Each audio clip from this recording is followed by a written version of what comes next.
नमस्कार बच्चों।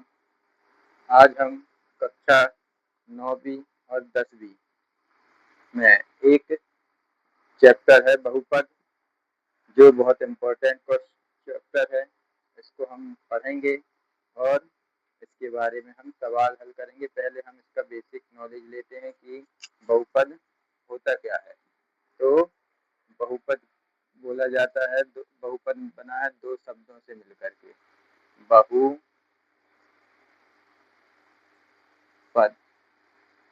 तो इन दो शब्दों से मिलकर बना है। एक होता है बहु और एक होता है पद। तो बहुपद होता है, बहु मतलब कि बहुत और पद मतलब पद। तो एक ऐसा बीजीय व्यंजक जिसमें बहुत सारे पद हों उसे कहा जाता है बहुपद, इंग्लिश में पॉलिनोमियल। ठीक है। तो इसके जैसे हम उदाहरण देखें, अगर हमने लिखा 2x की घात 2 धन 3, तो ये क्या हो जाएगा, इसको हम दिखाते हैं px बराबर 2x की घात 2 धन 3। तो ये हो गया एक बहुपद। इसमें कितने पद हैं? इसमें हैं 2 पद। आगे हम पदों के बारे में भी चर्चा करेंगे, पद किसे कहा जाता है। ठीक है। तो अभी हम देखते हैं कि बहुपद किसको बोला जाता है। बहुपद बोला जाता है एक ऐसा बीजीय व्यंजक जिसमें बहुत सारे पद हों, इसे बोला जाता है बहुपद। तो जो बहुपद होता है वो चर राशि और अचर राशियों के मिश्रण से या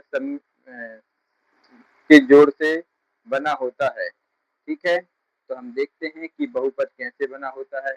जैसे हमने लिखा 2x की घात 2 धन 3x धन 4, और इसको px से डिफाइन करते हैं, जहां पर p क्या है, पॉलिनोमियल, और x क्या होता है, x होता है वेरिएबल। ठीक है। तो ये क्या है, एक पॉलिनोमियल बहुपद है जिसमें कितने पद हैं, एक पद, दो पद, और ये हो गया तीसरा पद। ठीक है। तो हमने अभी बात की कि बहुपद किससे मिलकर बना होता है, चर राशियों और अचर राशियों से। तो पहले नंबर तो हम चर राशि पता होनी चाहिए हमें कि चर राशि किसको बोला जाता है और अचर राशियां किसको बोला जाता है। ठीक है। तो चर राशि क्या किसे बोला जाता है, ऐसी राशियां जिनका मान बदलता रहता है, फिक्स नहीं रहता। ठीक है। इंग्लिश में इसको बोला जाता है वेरिएबल, और इस अचर राशियों को बोला जाता है कांस्टेंट। तो ऐसी राशियां जो जिनका मान, जिनकी वैल्यू कैसी हो, वेरी करती रहती हो, बदलती रहती हो। ठीक है, फिक्स नहीं रहती, तो उन्हें बोला जाता है चर राशि। और ऐसी राशियां जिनका मान फिक्स रहता है, बदलता नहीं है, उन्हें बोला जाता है अचर राशि या कांस्टेंट। ठीक है।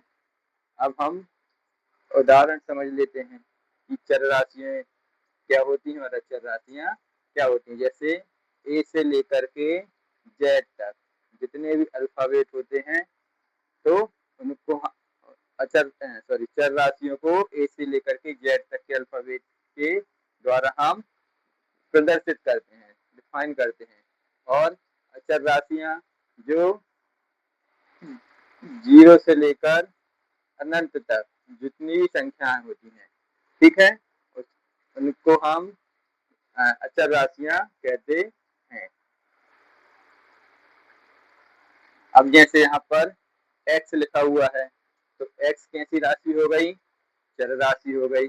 और जो संख्याएं दी हुई हैं 2, 3, 4। तो ये कैसी राशियां हो गई? ये हो गई अचर। ठीक है,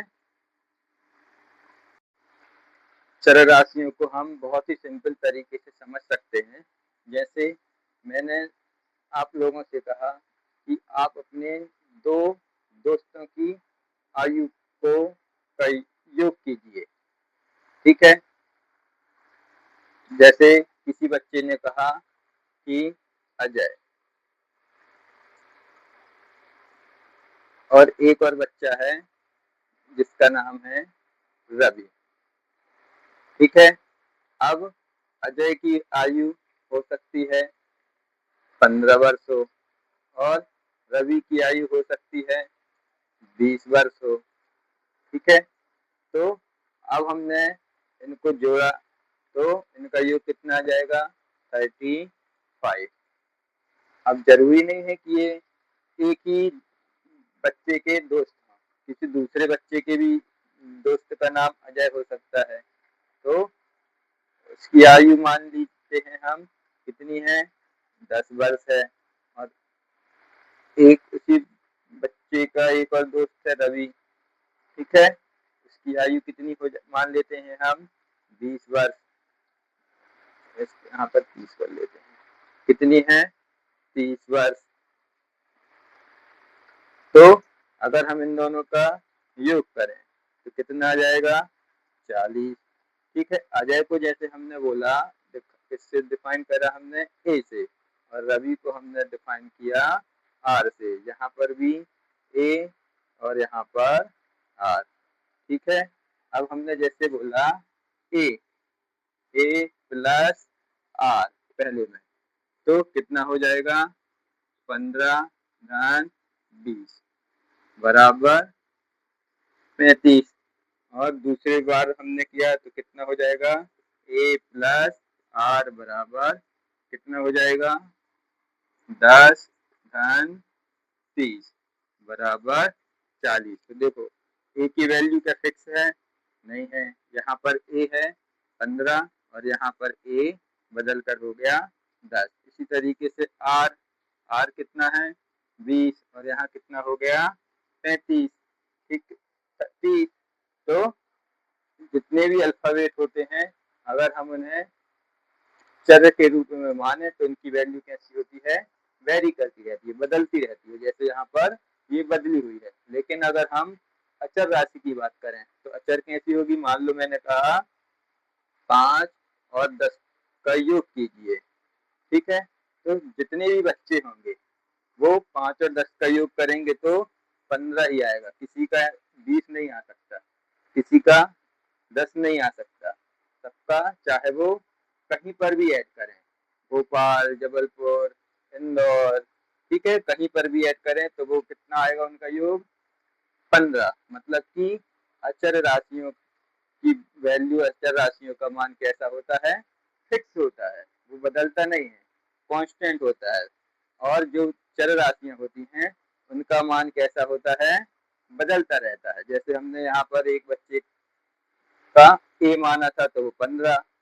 ठीक है, अजय ए तो 15, फिर रवि आर 20। अब अगर दूसरा बच्चा, उसका भी नाम अजय हो सकता है, उसकी आयु कितनी हो गई? 10। रवि आर, उसकी आयु कितनी हो गई? 30। ठीक है, इस तरीके से हम चर और अचर राशियों को डिफाइन कर सकते हैं, बता सकते हैं। तो बहुपद की परिभाषा क्या हो जाएगी? ऐसा बीजगणितीय व्यंजक जिसमें चर और अचर राशियां हों वह क्या कहलाता है? बहुपद कहलाता है। जैसे हमने उदाहरण लिया, उदाहरण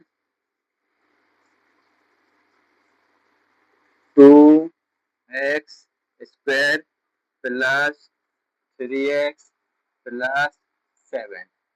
ठीक है, यह क्या है? एक बहुपद है। अब इसमें देखते हैं हम कि पद कितने हो गए? पद हो गए इसमें 3। एक ये वाला पद, एक ये पद और एक ये पद। ठीक है, इसको बोलेंगे हम प्रथम पद, इसको बोलेंगे मध्यम या द्वितीय पद, ठीक है। और ये लास्ट में है तो इसको हम बोलेंगे अंतिम या तृतीय पद, ठीक है। तो जरूरी नहीं है कि इसमें बहुपद में 3 पद हों, और भी दूसरा जैसे हम उदाहरण लेते हैं, ठीक है। जैसे ये पहला है, एक हमने लिख दिया कि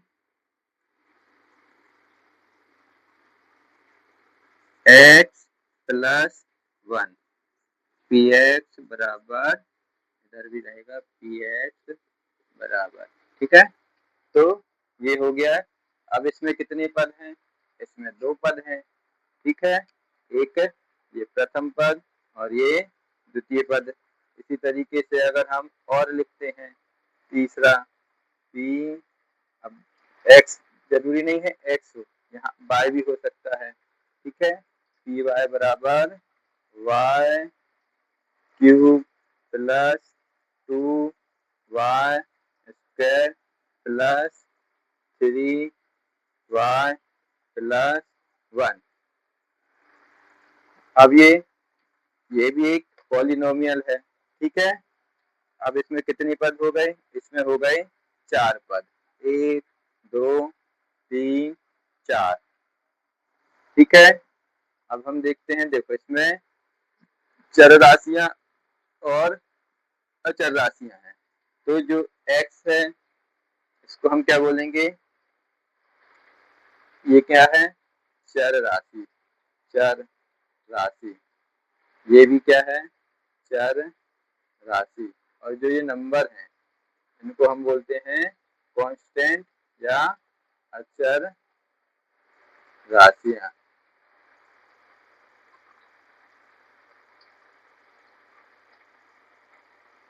ठीक है। आया यहाँ तक समझ में? तो बहुपद की पहचान, तो बहुपद को हम कैसे पहचानते हैं?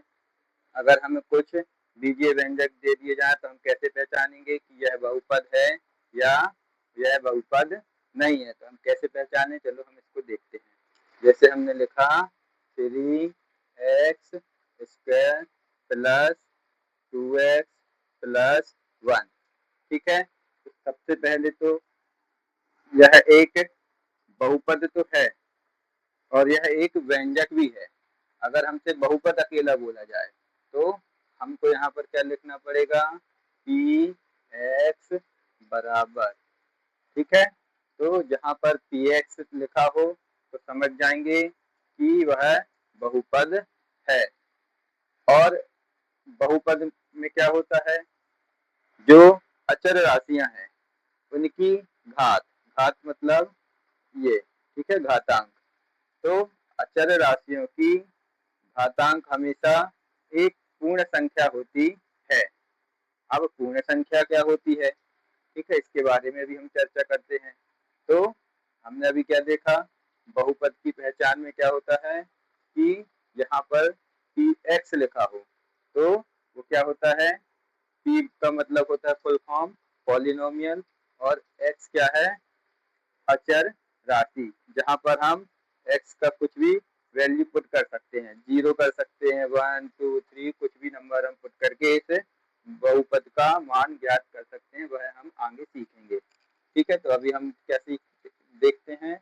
बहुपद की पहचान मतलब कि पी एक्स लिखा हो तो वह क्या होगा? एक बहुपद। और दूसरी क्या होती है? दूसरा क्या होता है कि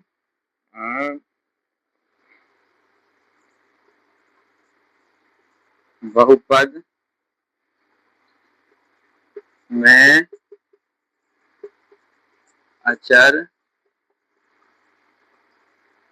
राशियों की घात हमेशा एक पूर्ण संख्या होगी, ठीक है। मतलब बहुपद में जो भी अचर राशियां हैं एक्स, वाई, जेड, तो उनकी घात हमेशा कैसी होगी? एक पूर्ण संख्या। पूर्ण संख्याएं क्या होती हैं? तो पूर्ण संख्याएं ऐसी संख्याएं होती हैं, पूर्ण संख्याएं, ठीक है, जो संख्याएं जीरो से स्टार्ट होती हैं, 0, 1, 2, 3 और कहाँ तक? सो अनंत तक जाती हैं, ठीक है। तो उनको क्या बोला जाता है? पूर्ण संख्याएं। तो बहुपद में जो भी अचर राशियां हैं उनकी घात हमेशा कैसी होगी? एक पूर्ण संख्या होगी। जैसे यहाँ पर है 2 लिखा है, 2 कैसी है? एक पूर्ण संख्या। यहाँ कितना लिखा है? कुछ नहीं, तो हम यहाँ पर हमेशा हम क्या मानेंगे? एक। मतलब यहाँ पर x की घात कितनी है? एक। और यहाँ पर x दिखाई नहीं दे रहा है हमें, लेकिन यहाँ पर x है। कैसे है वो हम देखते हैं। देखो यहाँ पर क्या लिखा है? कुछ नहीं, तो हम x की घात 0 मान लेते हैं, ठीक है। अब हमें मालूम है किसी भी संख्या की घात 0 हो तो इसका मान कितना होता है? 1, ठीक है। मतलब इसका मान कितना हो गया? 1। तो अगर हम यहाँ पर 1 लिख दें गुणा 1, तो 1 गुणित 1 मतलब 1 ही होगा। इस तरह से हम यहाँ पर देखते हैं कि x है जिसकी घात कितनी है? 0। तो ये क्या है? एक बहुपद है, ठीक है। तो हमने देखा बहुपद क्या होता है? एक ऐसा बीजगणितीय व्यंजक जिसमें चर और अचर राशियां हों, वह क्या कहलाता है? बहुपद कहलाता है। और बहुपद की पहचान क्या होती है? एक तो px करके लिखा होगा, px बराबर जो बहुपद है वह लिखा होगा, ठीक है। फिर दूसरी इसकी पहचान क्या है? बहुपद में अचर राशियों की घात हमेशा एक पूर्ण संख्या होगी, ठीक, अर्थात 0 से अनंत तक होगी। तो ये होगी। और क्या नहीं हो सकती? जैसे कभी भी घात बटे के रूप में नहीं हो सकती, ठीक है, भिन्न के रूप में नहीं हो सकती, और माइनस में नहीं हो सकती, ठीक है, और अपरिमेय संख्याएं नहीं हो सकती। जैसे करनी में करनी 3, करनी 7, करनी 5, ठीक है। x की घात 1/2 नहीं हो सकती, x की घात -3 नहीं हो सकती, x की घात करनी 3 नहीं हो सकती, ठीक है। इसी तरीके से y की घात -7 या z की घात करनी 5 इस तरीके से नहीं हो सकती है। अचर राशियों की घात ये नहीं हो सकती है, ठीक है।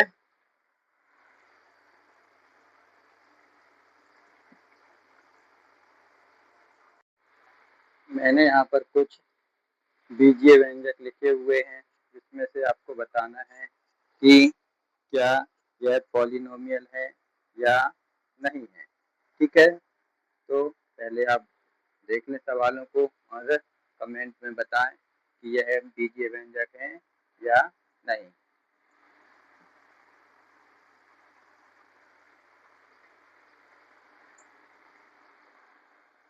चलिए अब हम करते हैं। तो हमने यहाँ देखा px बराबर x, तो यहाँ पर x की घात कितनी है? 1। और हमने अभी सीखा था कि अगर किसी भी बीजीय व्यंजक या बहुपद में x की घात एक पूर्ण संख्या हो तो वो क्या होता है? बीजीय व्यंजक एक बहुपद होता है। मतलब ये क्या है? एक बहुपद है, ठीक है। इसी तरीके से दूसरा वाला जो px बराबर 2, अब यहाँ पर x लिखा नहीं है, लेकिन हमने अभी सीखा था अगर यहाँ पर कोई अचर राशि ना लिखी हो तो वहां पर हम क्या समझते हैं कि उस अचर राशि की घात कितनी है? 0। मतलब क्यों? क्योंकि इसका मान कितना हो जाएगा? किसी भी संख्या की घात अगर 0 हो तो इसका मान होता है 1। तो यहाँ पर क्या हो गया 2x की पावर 0, दैट मीन्स 2, ठीक है। तो यह भी एक क्या है, 0 भी एक पूर्ण संख्या है, तो यह भी क्या हो जाएगा, एक पॉलिनोमियल बहुपद है। अब ये तो हम देखकर ही बता सकते हैं कि यहाँ पर कितना लिखा है, इसकी घात 1 है और px भी है, तो यह भी क्या है, एक पॉलिनोमियल, एक बहुपद है। अब हम आते हैं क्वेश्चन नंबर 4 पर। यहाँ कितना लिखा हुआ है, 2√x + 3। तो अभी हमने क्या सीखा था कि अचर राशि कैसी किस रूप में नहीं हो सकती, अंडर रूट करनी के रूप में नहीं हो सकती, या उसकी घात भिन्न के रूप में, दशमलव के रूप में नहीं हो सकती है, ठीक है। तो ये क्या हो जाएगा, एक बहुपद नहीं होगा, ठीक है। फिर ये वाला कैसा होगा, ये क्या होगा, यह एक बहुपद होगा, यस, ठीक है। अब ये 6 नंबर का, ये यहाँ पर क्या है, जो अचर राशि है वो किस रूप में है, करनी में है, तो ये भी एक बहुपद नहीं होगा। अब यहाँ पे 7 नंबर में चलते हैं, तो 7 नंबर में √9, तो ये कितना हो जाएगा, 3x² + 16 √16x है, तो 16 का क्या हो जाएगा, 4x + 7। तो ये क्या है, देखो यहाँ पर घातें कैसी हैं, पूर्ण संख्याएं हैं, तो यह भी क्या हो जाएगा, एक पॉलिनोमियल हो जाएगा। अब हम चलते हैं लास्ट में 8 नंबर के क्वेश्चन पे। तो यहाँ पर क्या लिखा हुआ है, √9 × x², तो ये कितना हो जाएगा, 3x² + 4। अब यहाँ पर देखो, यहाँ पर जो अचर राशि की घात, अचर राशि है वो किसके रूप में है, करनी के रूप में है, तो ये क्या हो जाएगा, एक पॉलिनोमियल नहीं है, मतलब ये नो। तो ये यस है, हाँ है, यह भी है, यह भी बहुपद है, यह बहुपद नहीं है, यह एक बहुपद है, यह बहुपद नहीं है, और 7 नंबर का बहुपद है और 8 नंबर का बहुपद नहीं है। ओके, आया समझ में यहाँ तक। अब हम आगे चलेंगे तो देखेंगे बहुपद के प्रकार। तो हम अब पढ़ते हैं बहुपद के प्रकार। तो बहुपद को हम 2 भागों में बांट सकते हैं, ठीक है, किस आधार पे, एक घातांकों के आधार पर और दूसरा पदों के आधार पर। तो घातांकों के आधार पर क्या होता है, पहला होता है शून्य बहुपद, फिर रैखिक बहुपद, फिर द्विघात बहुपद और त्रिघात बहुपद। नाम से ही हमें समझ में आ रहा है शून्य बहुपद। शून्य बहुपद मतलब एक ऐसा बहुपद जिसमें चर राशि की अधिकतम घात कितनी होनी चाहिए, 0 होनी चाहिए, शून्य होनी चाहिए। जैसे हमने लिखा, कोई भी यहाँ पर नंबर लिख देते हैं, इसकी पहचान ही है, कोई भी नंबर होगा, ठीक है, संख्या लिखी होगी, जैसे हमने लिखा 2। अब यहाँ पर 2 है और यहाँ चर राशि हमको दिखाई नहीं दे रही, तो हम क्या मान लेते हैं, क्या होता है, x की घात 0, मतलब 2 गुणित 1 बराबर 2, ठीक है। क्यों, क्योंकि x की घात 0 का मतलब होता है 1, तो 2 गुणित 1 बराबर 2। इसी तरीके से और भी संख्याएं लिखी होंगी, 5, तो ये भी क्या है, शून्य बहुपद है, 5 y की घात 0, मतलब 5 गुणित 1 बराबर 5, ठीक। तो जितनी भी संख्याएं लिखी होंगी वो सब क्या आएंगी, शून्य बहुपद में आएंगी। अब दूसरा होता है रैखिक बहुपद। तो रैखिक बहुपद किसको बोला जाता है, एक ऐसा बहुपद जिसमें चर राशि की अधिकतम घात एक हो। ठीक, अधिकतम एक ही होनी चाहिए, एक से ज्यादा ना हो। जैसे हमने लिखा x प्लस 1। ठीक, तो ये क्या है, इधर पर x की एक चर राशि है जिसकी अधिकतम घात एक है। ठीक, तो ये रैखिक बहुपद है। इसी तरीके से अगर हम एक और एग्जांपल लेते हैं कि 5y प्लस 7। ठीक है, पी वाई बराबर 5y प्लस 7। और यहाँ पर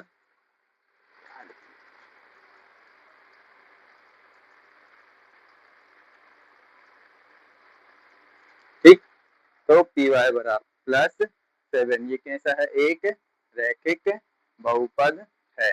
अब हम इसी तरीके से द्विघात बहुपद है, तो द्विघात बहुपद में नाम से ही है, द्वि मतलब दो और पद द्विघात, तो जिसमें चर राशि की अधिकतम घात कितनी होनी चाहिए, दो। जैसे हमने लिखा पी एच बराबर, तो 5 x square plus 2x plus 7। तो इसमें जो चर राशि है, वेरिएबल है, इसकी अधिकतम घात कितनी है, हाईएस्ट पावर 2 है। इसी तरीके से अगर हम एक एग्जांपल और लिखें पी जेड बराबर, ठीक है, 7z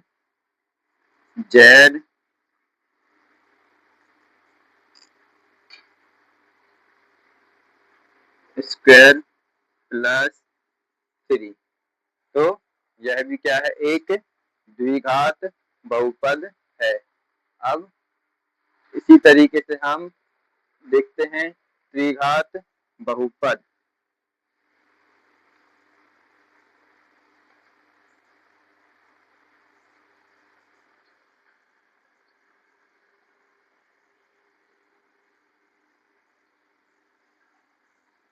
तो ऐसा बहुपद जिसमें चर राशि की अधिकतम घात कितनी हो, 3 हो, तो उसे बोल देंगे हम त्रिघात बहुपद। जैसे पी एक्स बराबर 7x की power 3 plus 2x plus 2x square plus 3x plus 7। इसी तरीके से 9x cube plus 7x plus 3। ये क्या हो गया, ये भी एक त्रिघात बहुपद है जिसमें चर राशि की अधिकतम घात कितनी दी हुई है, 3 दी हुई है अधिकतम, 3 से ज्यादा नहीं है। यहाँ 3 है, यहाँ 2 है, यहाँ 1 है, यहाँ 0 है। ऐसे यहाँ पर x की पावर 3, यहाँ पर x की पावर 1 और यहाँ x की पावर 0। तो यहाँ चर राशि की अधिकतम घात 3 है। ठीक है, तो शून्य बहुपद में चर राशि की अधिकतम घात कितनी होती है, 0 होती है। रैखिक बहुपद में चर राशि की अधिकतम घात 1 होती है और द्विघात बहुपद में चर राशि की अधिकतम घात 2 होती है और त्रिघात बहुपद में चर राशि की अधिकतम घात 3 होती है। इसी प्रकार अब हम चलते हैं पदों के आधार पर। ठीक है, बेस्ड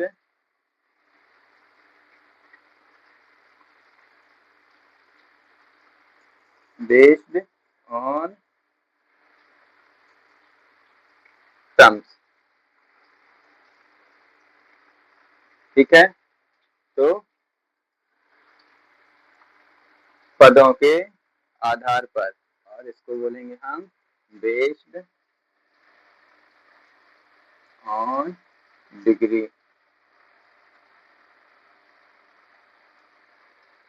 ठीक है, बेस्ड ऑन सम। तो एक पद वाला बहुपद, एक पद वाला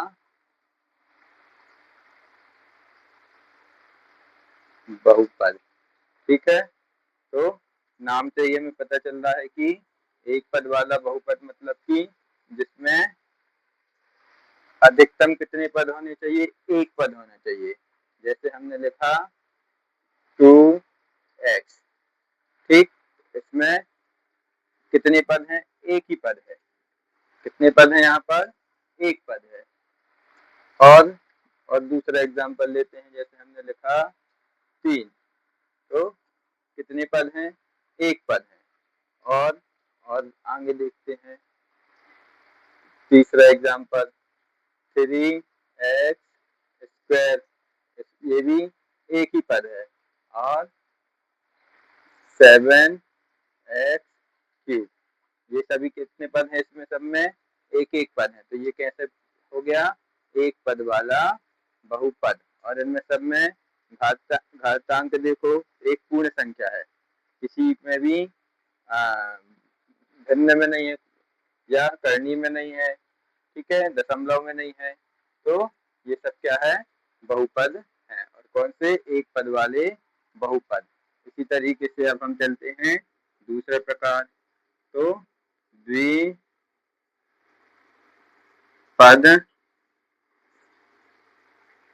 बहुपद। द्वि का मतलब होता है दो। तो एक ऐसा बहुपद जिसमें कितने पद हों, अधिकतम दो पद हों, उसे बोला जाता है द्विपद बहुपद। जैसे हमने लिखा x + 1, ठीक है, तो इसमें कितने पद हो गए, दो, एक पद और एक पद, ये तो दो पद। तो ये कौन सा क्या हो गया, द्विपद, ठीक है। इसको ऐसा लिख लेते हैं px = x + 1, ठीक। इसी तरीके से और हैं, जैसे तो px = x² + 3 और py = x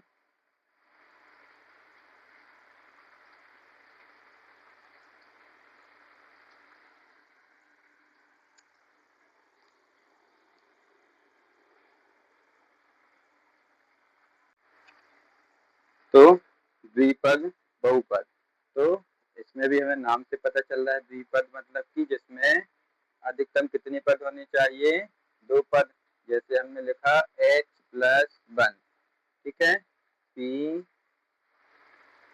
= x + 1, इसमें कितने पद हैं, दो, एक और एक, दो। इसी तरीके से जैसे हमने लिखा py = y² + 3, इसमें भी कितने पद हैं, दो पद, एक पद और एक, दो पद। तो ये द्विपद बहुपद कहलाएगा। इसी तरीके से जैसे हमने लिखा त्रिपद बहुपद। तो त्रिपद बहुपद में अधिकतम कितने पद होंगे, तीन पद। जैसे 3x² + 7x + 8, ठीक है। तो इसमें कितने पद हैं, इसमें अधिकतम तीन पद हैं। तो हमने देखा कि बहुपद के प्रकार, कितने प्रकार से हम बहुपद को बांट सकते हैं, दो प्रकार से। पहला घातांकों के आधार पर बेस्ड ऑन डिग्री, और दूसरा पदों के आधार पर बेस्ड ऑन टर्म्स। तो घातांकों के आधार पर कितने प्रकार से बांटा हमने, पहला शून्य बहुपद। शून्य मतलब कि जिसमें चर राशि की अधिकतम घात कितनी होनी चाहिए, शून्य होनी चाहिए। उसी प्रकार से रैखिक बहुपद। रैखिक बहुपद में चर राशि की अधिकतम घात कितनी होनी चाहिए, एक होनी चाहिए। द्विघात बहुपद में चर राशि की अधिकतम घात दो होनी चाहिए, और त्रिघात बहुपद में चर राशि की अधिकतम घात कितनी होनी चाहिए, तीन होनी चाहिए। अब हम चलते हैं पदों के आधार पर।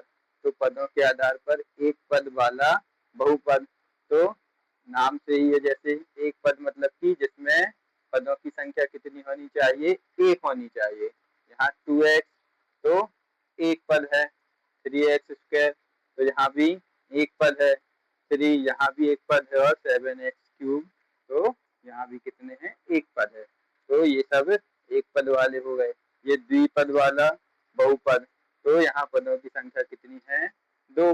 तो जैसे px बराबर x प्लस 1, तो यहाँ पर पद कितने हैं, 2, एक x और एक 1, मतलब एक पद दो पद।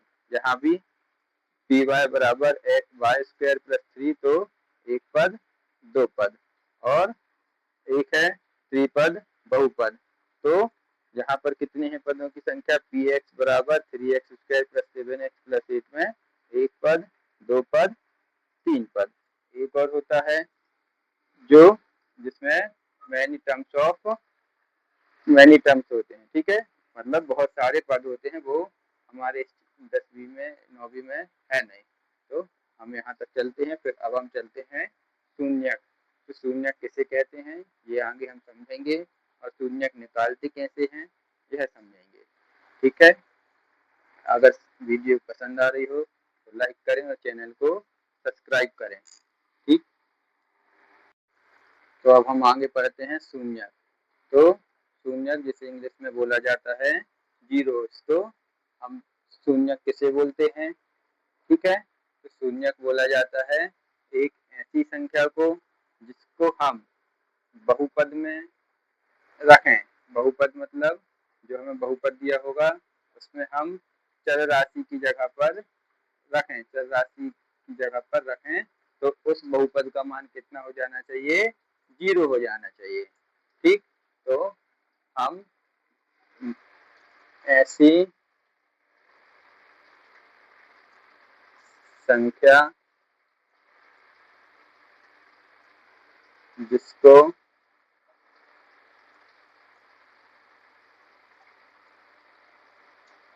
चर राशि के स्थान पर रखें तो बहुपद का मान 0 हो जाए। उन संख्याओं को बहुपद के शून्यक कहते हैं, ठीक है। इसका मतलब है जैसे हमें एक बहुपद दिया गया है पी एक्स बराबर एक्स प्लस 3, ठीक। तो अगर हम एक ऐसी संख्या हमें चाहिए कि जब हम चर राशि के स्थान पर उनको रख दें तो बहुपद का मान कितना हो जाना चाहिए, 0 हो जाना चाहिए। तो ऐसी कौन सी संख्या होगी, जैसे -3 है, तो जैसे हमने p के जगह x बराबर -3 लिया, ठीक है। x बराबर कितना लिया, -3, तो x की जगह कितना हो जाएगा, -3, तो यहाँ पर हो जाएगा -3 प्लस 3, तो -3 और +3 कैंसिल हो जाएंगे, मतलब इस बहुपद का मान कितना आ गया, 0, ठीक। एक सरल तरीका जीरोस निकालने का, शून्यक निकालने का यह है। और आगे देखते हैं, जैसे हमें बोला जाए कि एक एग्जांपल और ले लेते हैं हम, जैसे पी वाई बराबर वाई स्क्वायर माइनस 9, ठीक है, या 16 कर लो, वाई स्क्वायर -16। अब हम यहाँ पर देखते हैं कि y की वैल्यू हम क्या लें कि इस बहुपद का मान कितना हो जाना चाहिए, 0। तो हम देखते हैं, अगर हम यहाँ पर y की जगह पर y बराबर 4 लेते हैं, ठीक है, तो p बाय बराबर कितना हो जाएगा, 4 की घात 2 माइनस 16। तो 4 की घात 2 मतलब 4 चौक को 16 माइनस 16, तो 16 से 16 कैंसिल या घट जाएगा, तो हमारा कितना आ गया, 0। मतलब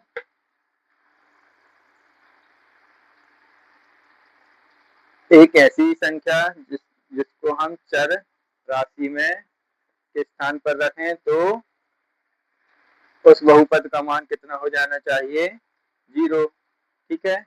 अब एक चीज और यहाँ पर हमें समझनी होगी कि बहुपद का जो घातांक है मतलब हाईएस्ट पावर है, अधिकतम घात है, जितनी घात होगी उतने ही उसके शून्यक निकलेंगे। यहाँ तो हमने एक शून्यक निकाला है, कितना, 4, लेकिन इसका एक शून्यक और होगा, वो क्या होगा, -4।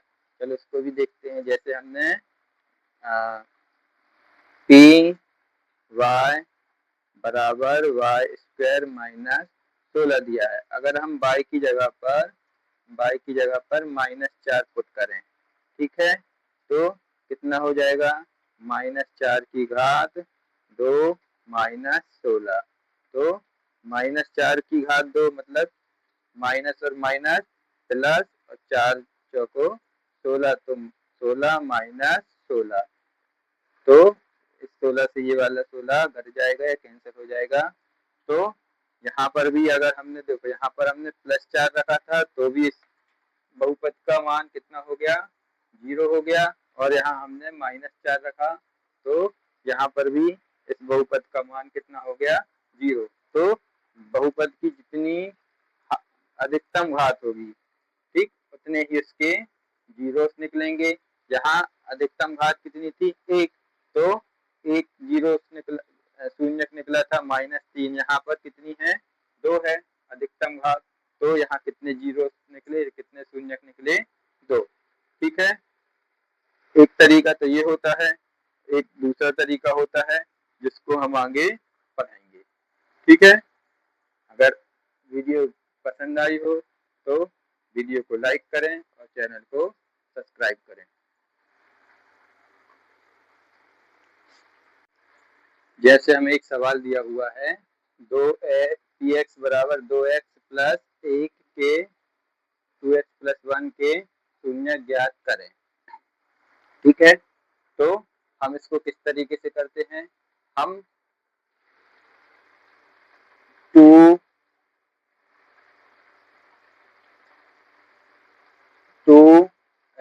प्लस 1 बराबर क्या मान लेते हैं, 0 मान लेते हैं। ठीक है। अब हमने देखा यहाँ 2x है तो 2x को ये हो गया लेफ्ट हैंड साइड और ये हो गया राइट हैंड साइड, तो हम पक्षांतर करेंगे। ठीक, तो 2x को हम बाएं पक्ष में रखते हैं और एक को हम क्या करते हैं, पक्षांतर।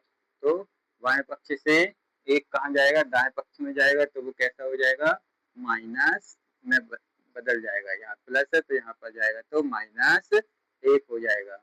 अब हमने देखा कि यहाँ 2x है, मतलब यहाँ पर एक गुणा का निशान है, तो x बराबर, अब 2 को हम इस साइड पक्षांतर करेंगे तो -1, और ये इसके बटे में मतलब भाग के रूप में चला जाएगा, बटे के रूप में। ठीक है, तो x का मान कितना निकला, x बराबर -1/2 निकला। यही है इस बहुपद का शून्यक।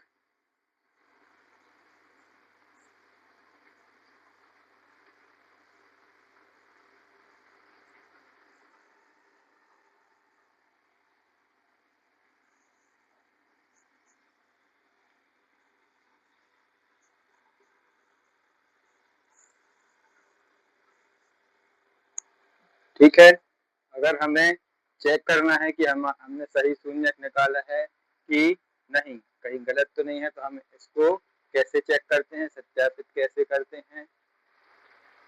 ठीक है, चेक कैसे करते हैं, तो हमारा जो x का मान निकला है, अगर हम इस बहुपद में x की जगह पर वैल्यू इसकी पुट कर दें तो हमारा बहुपद का मान भी कैसा होना चाहिए, 0 आना चाहिए। तो हमारा उत्तर सही आया है। चलिए हम चेक करते हैं। जैसे हमने देखा पी एक्स बराबर 2x धन 1 है। अब हम x बराबर कितना लेते हैं, x बराबर -1/2 लेने पर, ठीक है। तो जहां जहां x है वहां वहां हम कितना वैल्यू पुट कर दें, -1/2। तो p और -1/2, तो यहाँ पर 2 है तो 2, यहाँ इंटू है तो हम गुणा का निशान लगा देते हैं और x की जगह पर लिख देते हैं -1/2 धन 1। अब इस वाले 2 से ये वाला 2 कैंसिल हो जाएगा, तो यहाँ कितना होगा -1 और यहाँ पर +1। तो -1 और +1 कैंसिल हो गए तो हमारा उत्तर आया 0। मतलब कि हमारा आंसर कैसा है, सही है। तो ठीक है, सत्यापन हो गया, प्रूफ हो गया। यस, सही है, ठीक है, हमारा उत्तर कैसा है, करेक्ट है। अब हम कल से कक्षा 9वीं और 10वीं की प्रश्नावली के सवाल हल करेंगे। ठीक, कल हम 9वीं क्लास के प्रश्नावली में जो सवाल दिए हुए हैं, ठीक, उसको हम हल करेंगे। तो अगर आपको वीडियो अच्छी लगी हो, पसंद आई हो, समझ में आया हो, तो आप वीडियो को लाइक करें और चैनल को सब्सक्राइब करें ताकि आने वाली जो वीडियो है, आपकी जो पढ़ाई है वो अच्छे से हो सके। धन्यवाद।